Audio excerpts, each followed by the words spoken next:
Em nome do Pai que me criou, do Filho que me resgatou e do Espírito Santo que me santificou, divina vontade, reina na minha vontade. Ó minha mãe, eu te amo e tu me amas, dá-me um gole da divina vontade para minha alma. Me abençoa, mãe, para que todas as minhas ações sejam feitas diante de vossos olhos maternais. Eu não sou nada, Deus é tudo, Pai, eu te amo. Vinde, Espírito Santo, vinde por meio da poderosa intercessão do Imaculado Coração de Maria, vossa amadíssima esposa e nossa mãe. Amém. Vem, divina vontade, nesta ação que estou a fazer e em todas as ações que farei durante esse dia. Amém. Fiat. Livro do Céu, volume 3, capítulos 61 e 62. No capítulo 61, 20 de abril de 1900. A cruz dá-nos as linhas e a semelhança de Jesus. Continua meu adorável Jesus vindo apenas como sombra, e ao vir não diz nada. Esta manhã, depois de ter me renovado as dores da cruz por 2 vezes, olhando-me com ternura enquanto sofria a dor das perfurações dos pregos, disse-me: a cruz é um espelho, onde a alma vê a divindade, e contemplando-se nele, adquire os lineamentos, a semelhança mais perfeita com Deus. A cruz não se deve apenas amar, desejar, mas ter como honra e glória a mesma cruz.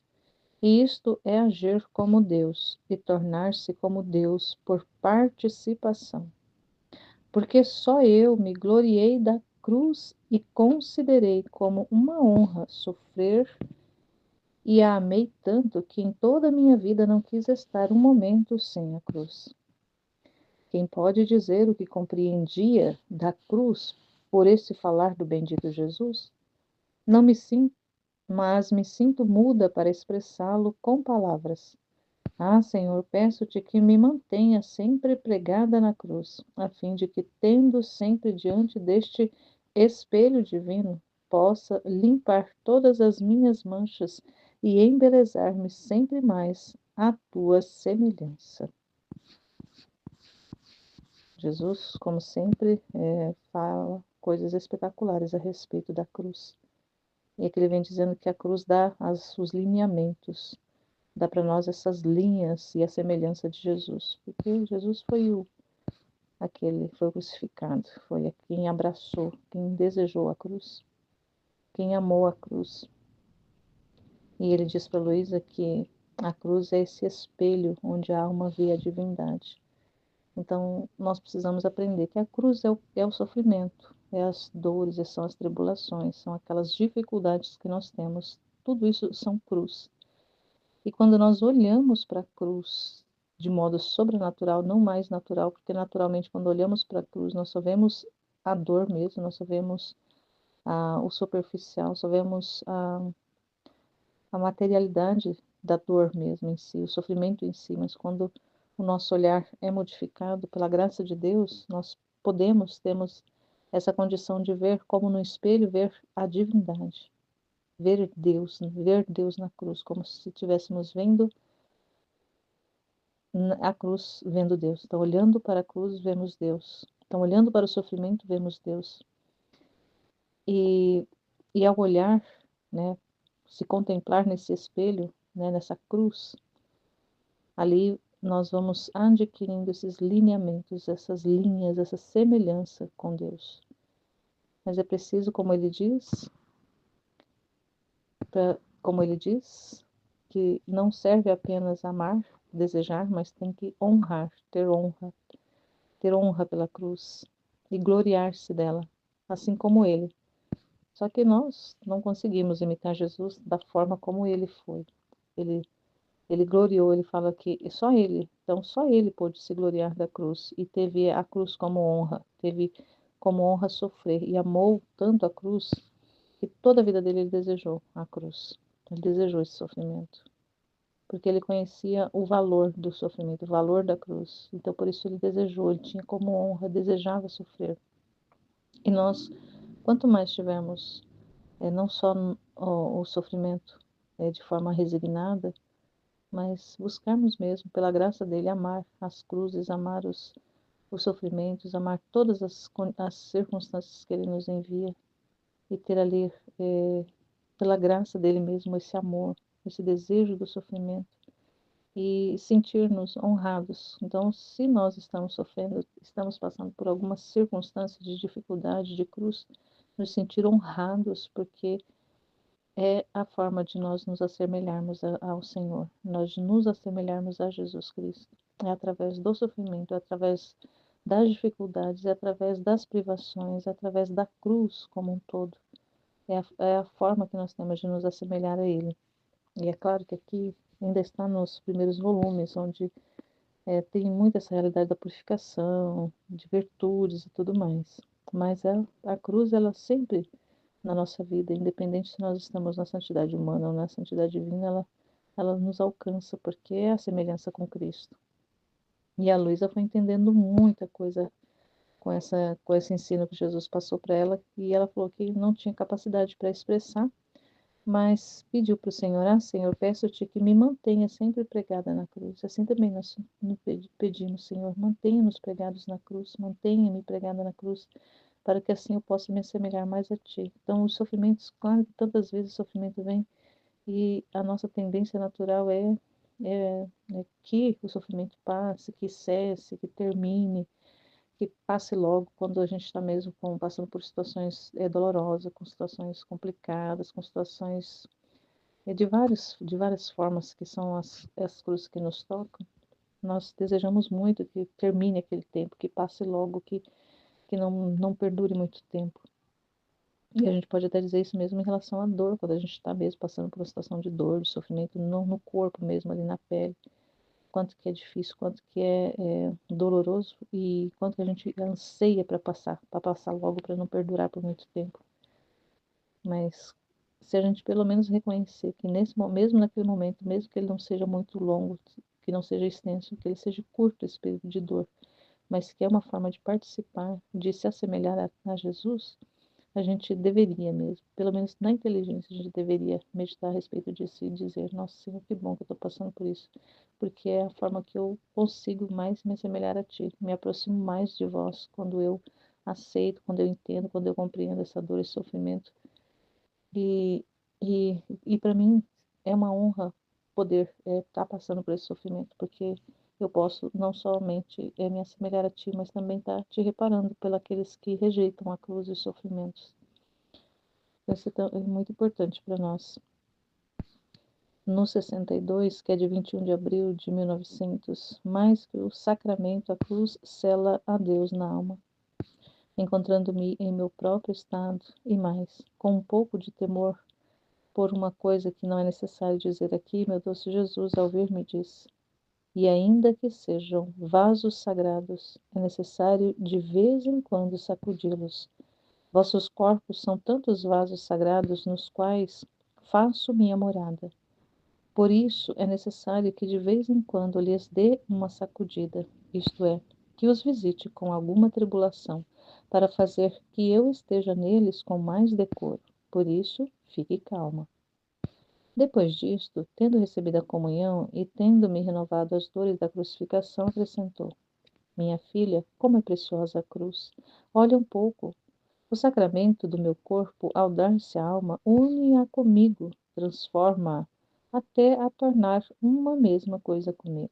Mas, ao consumir-se as espécies, desune-se a união realmente contraída. Mas a cruz não. Ela toma a Deus e une com a alma para sempre, e para maior segurança, ela se põe como selo. Portanto, a cruz sela a Deus na alma, de modo que jamais há separação entre Deus e a alma crucificada. Então, quanto é importante nós também compreendemos que, que essa verdade que ele diz, que mais do que um sacramento, mais do que o sacramento que depende ali, o sacramento tem poder, mas a ação, o efeito do sacramento na alma depende da disposição da alma, como ele fala em outro trecho. Depende da disposição, só que a cruz não. A cruz, ela tem por si só um trabalho que independe da alma. O trabalho que a cruz faz na alma independe da disposição da alma. Ela vai fazendo esse trabalho. E, e aí Jesus, como ele sofreu, ele também foi comunicar para ter decoro, Se nós somos como vasos sagrados, esses vasos sagrados precisam ter semelhança com aquilo que vai conter. Então, se nós somos esses espaços da vida, da habitação de Deus, precisamos ter essa semelhança. E a semelhança com Jesus é a cruz, não deixa de ser a cruz. E ele fala que a cruz sela Deus na alma. Então, quanto mais a gente vai compreendendo a importância da cruz, a importância do sofrimento, a importância das tribulações e também compreendendo como ele fala que esses vasos sagrados precisam de ser sacudidos e ele visita muitas vezes a nossa vida com tribulações, com circunstâncias dolorosas, com circunstâncias de sofrimento, ele nos visita para dar essa sacudida, para poder chamar-nos ali à semelhança mais perfeita com ele. E aí ontem, quando nós escutávamos aquele vídeo do Caderno da Valtorta, 1944, onde a Valtorta narrava Jesus lá no horto, o sofrimento dele, depois o flagelo dele, atado à coluna, todo aquele sofrimento. Jesus aceitou, Jesus abraçou todo o sofrimento por nossa causa, por causa de nós. Ele aceitou livremente, aceitou por amor sofrer por nós. E muitas vezes a gente não quer sofrer nada por causa de Deus. Sofrer por causa de nós mesmos, até a gente aceita, sofrer por causa do outro, até a gente aceita, por causa daqueles nossos que são queridos. Muitas vezes a gente até aceita, mas aceitar sofrer por amor a Deus apenas, sem pedir nada em troca. Quantos de nós poderia dizer que, Senhor, eu aceito toda essa realidade que o Senhor está me dando por amor ao Senhor, somente por amor ao Senhor, e eu não espero nada em troca. Eu não espero nenhuma recompensa, porque eu quero apenas que esse sofrimento, essa situação, essa circunstância me torne mais semelhante a Ti, e que eu me una mais e mais e mais contigo, que eu me funda contigo através desse sofrimento, dessa circunstância. Quantos de nós poderíamos dizer que nós falamos de forma sincera com o Senhor isso? Abrimos realmente o nosso coração e dizemos ao Senhor, Senhor, pode usar e abusar da minha vida do jeito que o Senhor quiser. Eu aceito tudo que o Senhor me enviar e eu vou amar. É somente uma graça muito grande derramada no nosso coração para nos fazer compreender a importância e desejar, e como no trecho anterior, sentir honra por estar sofrendo. Então, Senhor, dá-nos graça, Senhor, porque na nossa humanidade a gente vai rejeitar a cruz o tempo todo. O menor sofrimento que nos aparece, nós rejeitamos, Senhor. Então, dá-nos a tua graça, Senhor. A graça de amar assim como o Senhor amou, de desejar assim como o Senhor desejou, sofrer por amor a Ti somente. E sentir-nos honrados, Senhor, de estarmos também na cruz, carregando a nossa cruz, enfrentando as realidades, as adversidades, as contrariedades e todas as realidades desse mundo tão mal que nós estamos passando por um mundo mal, por uma realidade maléfica. Mas que tudo isso, Senhor, sirva para nos unir cada vez mais ao Senhor. Mas somente a Tua graça, Senhor, pode nos permitir, pode nos ajudar, nos auxiliar para que a gente olhe para essas circunstâncias e fale, nossa, vale a pena qualquer sacrifício, porque o Jesus fez todo o sacrifício por todos nós. Ele foi o sacrificado dos sacrificados, e muitas das vezes o nosso sofrimento não é nada em comparação com o sofrimento dele, esse que é a verdade. O nosso sofrimento não se compara ao sofrimento de Jesus, não chega nem perto. Então, Senhor, dá-nos essa compreensão do valor da cruz, dá-nos essa compreensão da grandeza, da preciosidade, da beleza, do bem que é a cruz, para que a gente possa abraçar ela com amor, com carinho, com afeto, sentindo-nos honrados, Senhor. Dá-nos essa graça, Senhor, por meio da sua graça, Senhor. Sem a tua graça não dá. A gente vai falar da boca para fora, mas vai ser mentira, vai ser ilusão, vai ser engano. Somente a tua graça, Senhor, pode nos fazer desejar, amar e sentir-nos honrados por ter a cruz e nos selar, sermos selados por Ti, por causa dessa realidade do sofrimento que o Senhor nos envia. Amém, Fiat.